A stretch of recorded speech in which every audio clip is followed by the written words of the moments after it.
Iacocca. Autobiografía de un triunfador. Por Lee Iacocca y William Novak. Página 15 a 18. Prólogo.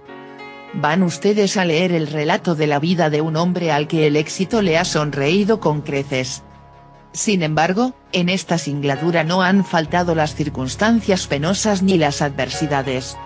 Para ser sincero, cuando contemplo en retrospectiva esos 38 años de permanencia en el sector de la industria automovilística, el día que más se ha grabado en mi mente no tiene nada que ver con nuevos modelos de coches, ni con ascensos profesionales ni con beneficios contables.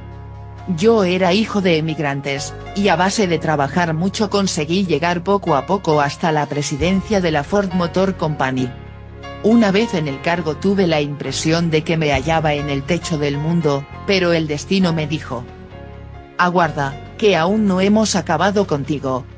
Ahora vas a saber lo que se siente cuando a uno le dan un patadón y le echan del monte Everest. El 13 de julio de 1978 me despidieron de la empresa. Llevaba 8 años al frente de la Ford y 32 al servicio de la casa. No había trabajado en otro sitio, y he aquí que, de repente, me encontré en la calle. Era como para volverse loco. Oficialmente, mi contrato de trabajo expiraba a los 3 meses, pero a tenor de los acuerdos inherentes a mi dimisión, transcurrido este lapso se me asignarían nuevas funciones hasta que encontrase otro empleo. El 15 de octubre, fecha en que expiraba el plazo y que casualmente coincidía con mi cumpleaños, cumplía 54 años, mi chofer me llevó por última vez a la sede central de la firma en Dearborn. Al salir de casa me despedí con un beso de mi mujer y de mis 2 hijas, Katy y Lia. Durante los últimos y agitados meses de mi permanencia en la Ford, las 3 habían sufrido mucho y esta circunstancia me llenaba de rabia. Es posible que yo fuera responsable de mi suerte, pero, ¿qué culpa tenían Mary y las niñas? ¿Por qué tenían que pasar por aquel calvario? Eran las víctimas inocentes del déspota cuyo nombre figuraba en la fachada del edificio. Todavía hoy no he podido borrar de la mente las angustias que soportaron. Era como el caso de la leona y sus cachorros. Si un cazador sabe lo que le conviene, más le valdrá que deje en paz a las crías. Henry Ford hizo sufrir a mis niñas, y eso nunca se lo podré perdonar. Al día siguiente de mi despido me dirigí en coche al centro de trabajo que me habían asignado. Era un sombrío depósito de coches situado en Telegraph Road, a muy pocos kilómetros de la casa matriz. Sin embargo, tuve la impresión de encontrarme en otro planeta. No sabía con exactitud dónde estaba ubicada mi oficina, y me llevó algún tiempo dar con el inmueble. Cuando por fin llegué a mi destino, ni siquiera sabía dónde debía estacionar el coche. Lo cierto es que no tardé en descubrir que había bastante gente esperándome para indicármelo. Alguien se había encargado de avisar a los periodistas y a la televisión de que el antiguo presidente de la Ford, ya dimitido del cargo, acudiría a trabajar allí por la mañana, y se había congregado un nutrido grupo de gente. Un reportero de la televisión me acercó un micrófono y me preguntó: ¿qué sensación le produce hallarse en este depósito después de 8 años en la cúspide? No acerté a contestarle. ¿Qué podía decir?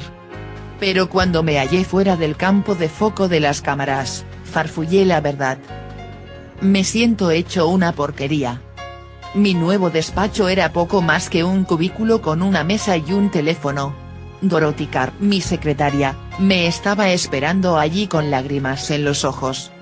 Sin decir palabra, señaló con un ademán el agrietado suelo de linóleo y las 2 tazas de plástico para el café puestas encima del escritorio. Solo un día antes, ella y yo ocupábamos un despacho lujosamente amueblado.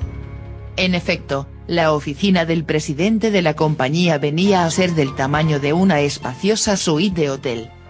Disponía incluso de cuarto de baño y vivienda. En mi calidad de alto directivo de la Ford contaba con un servicio de camareros con chaqueta blanca las 24 horas del día. Recuerdo que en una ocasión les mostré el despacho a unos parientes de Italia y se quedaron boquiabiertos, sin dar crédito a lo que veían. pero aquella mañana era como si me hallase a 1.000.000 de kilómetros de distancia. A los pocos minutos asomó la cabeza el gerente del depósito para dispensarme una visita de cortesía. Me ofreció una taza de café de la máquina instalada en el vestíbulo. Fue un detalle amable por su parte, pero la incongruencia de la situación nos colocó a los dos en una tesitura un tanto violenta. Aquel lugar se me antojó Siberia. Tenía la impresión de haber sido desterrado al rincón más alejado del reino. Tal era mi sorpresa que necesité varios minutos para darme cuenta de que no existía razón alguna para quedarme allí. En casa tenía teléfono y siempre habría alguien para entregarme el correo dirigido a mi nombre. A las 10 abandoné el edificio y nunca volví a poner los pies en él.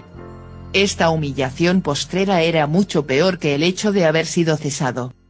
La conmoción que me causó bastaba para incitarme a desear la muerte, no sé si la mía o la de Henry Ford.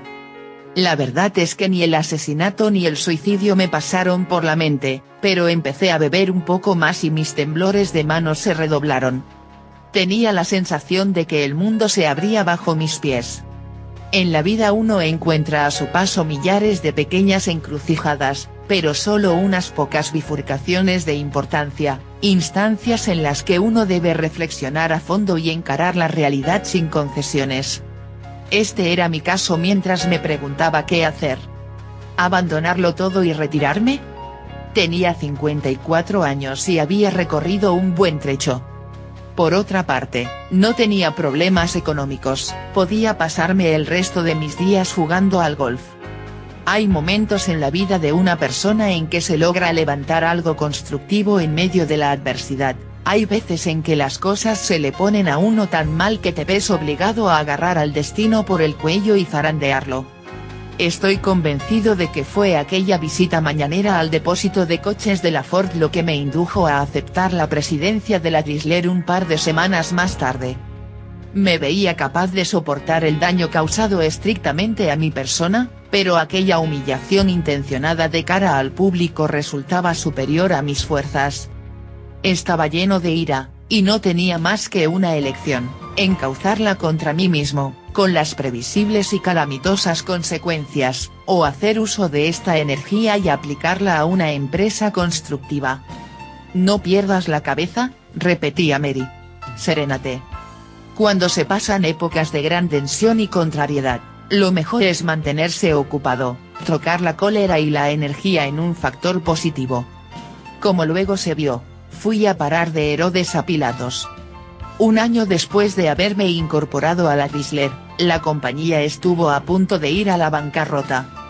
Muchos días me preguntaba cómo diablos me había metido en aquel fregado. Que a uno le despidieran de la Ford era de por sí un mal trago, pero hundirme con el barco en el seno de la Chrysler era más de lo que merecía.